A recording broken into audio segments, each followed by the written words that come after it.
যে বাংলাদেশে কোনো ইনস্টিটিউশন ডেভেলপ করবার চেষ্টা কেউ করে নাই। সবাই রুল করতে চাইছে, শাসন করতে চাইছে, প্রতিষ্ঠান তৈরি করতে চায় নাই, দেশের মানুষকে নাগরিক করতে চায় নাই, দেশটাকে রিপাবলিক করতে চায় নাই।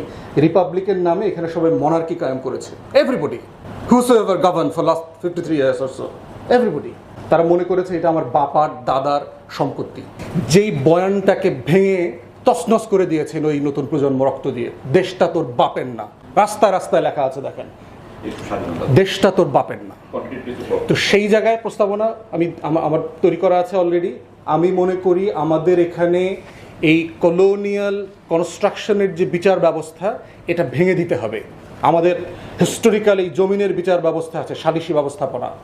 বিচার প্রার্থীকে যেন বিচারের দালানে আসতে না হয়। বিচারের দালান বিচার প্রার্থীর কাছে চলে যাবে, যে আমি বিচার করতে, আমার টিম বিচার করবার জন্য, আপনাকে ইনসাফ ডিসপেন্স করবার জন্য আপনার গ্রামে আসছি আমরা।